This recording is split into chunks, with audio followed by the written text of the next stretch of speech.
हम लोगों ने पढ़ा इतिहास का विभाजन पढ़ा।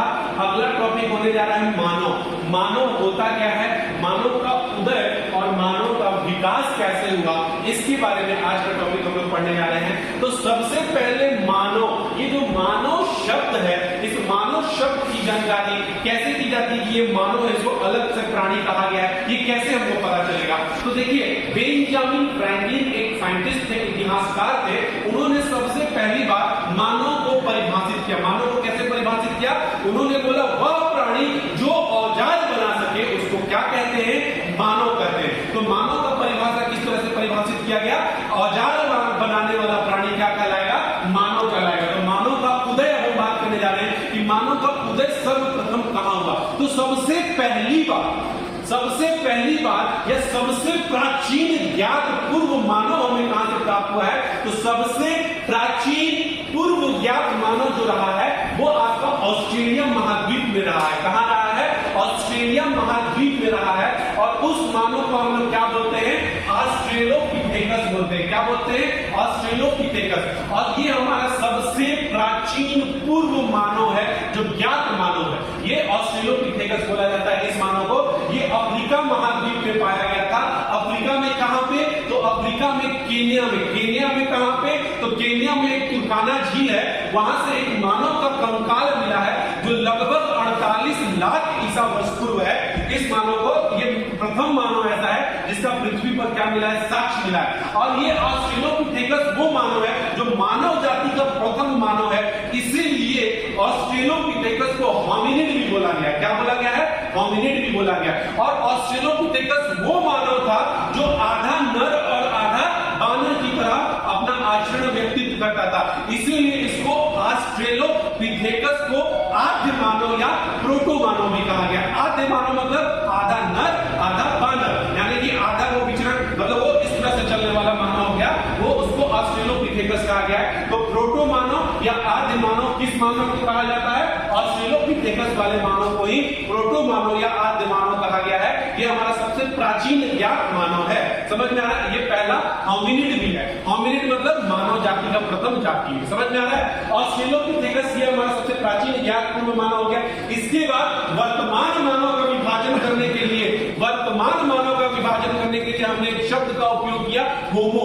उसको श्रेणियों में बांटने के लिए हमने होमो शब्द का प्रयोग किया।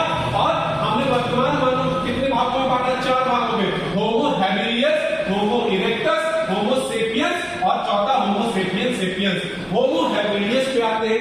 होमो हैबिलियस को प्रथम मानव या कारीगर मानव कहा गया है। क्या कहा गया है? प्रथम मानव या कारीगर मानव कहा गया है।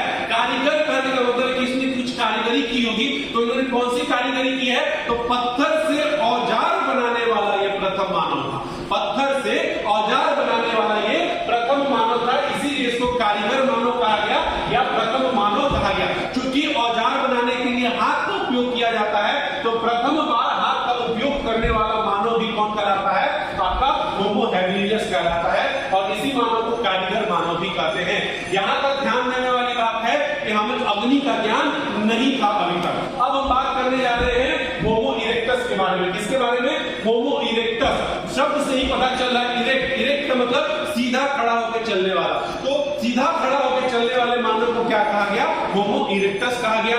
ये वो मानव था जो क्या किया?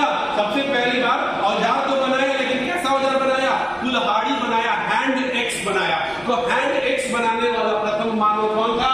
होमो इरेक्टस। और सबसे महत्वपूर्ण बात होमो इरेक्टस के काल की, कि अग्नि का आविष्कार जो होता है वो होमो इरेक्टस के काल में ही होता है। होमो इरेक्टस के काल में ही होता है अग्नि का आविष्कार। ये सीधा चलने वाला मानव था और ये प्रथम मानव था जिसने हैंड एक्स बनवाया था।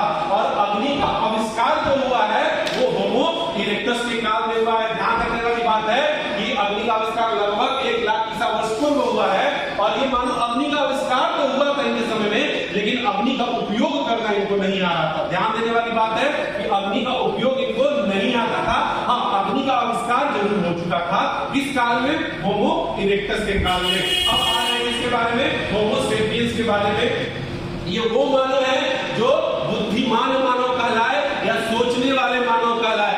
बुद्धिमान मानव या सोचने वाला मानव किसको जाता है? होमो सेपियंस को कहा जाता है। ठीक है, ये सोचने वाला मानव या बुद्धिमान मानव कहलाया। और सोचने वाला और बुद्धिमान मानव कहने का मतलब क्या है? पहली बार इन्होंने व्यक्तियों का अंतिम संस्कार करना शुरू किया। क्या किया? व्यक्तियों का अंतिम संस्कार शुरू करना शुरू किया, इसीलिए इनको सोचने वाला या बुद्धिमान मानव कहा गया था। और पहली बार अंतिम संस्कार कहां पे किया गया था? तो जर्मनी में निएंडरस्थल एक जगह है। जर्मनी में निएंडरस्थल एक जगह है जहां पे पहली बार व्यक्ति का क्या किया गया था? अंतिम संस्कार किया गया था। तो व्यक्ति का अंतिम संस्कार करने वाला ये मानव कहलाया। और जर्मनी में निएंडरस्थल जगह है जहां पे इसका क्या किया गया? सबसे पहली बार किसी व्यक्ति का अंतिम संस्कार किया गया था। देखिए यहाँ पे तो अग्नि का आविष्कार हो गया था होमो इरेक्टस के समय, लेकिन अग्नि का व्यापक उपयोग करने वाला मानव भी कौन कहलाया? होमो सेपियंस कहलाया। कौन कहलाया? होमो सेपियंस कहलाया। और लास्ट मानव कौन होगा आपका? होमो सेपियंस सेपियंस। कौन सा मानव? होमो सेपियंस सेपियंस मानव। इस मानव को आधुनिक मानव यानी कि आज का मानव कहा जाता है। होमो सेपियंस सेपियंस मानव को इसको आधुनिक मानव कहा जाता है। और इसका समय काल जो है वो 30,000 ईसा वर्ष पूर्व वाला है। यानी कि हम देखेंगे 30,000 ईसा वर्ष पूर्व वाला मानव कौन सा है, ये आगे वाले क्लास में। ठीक।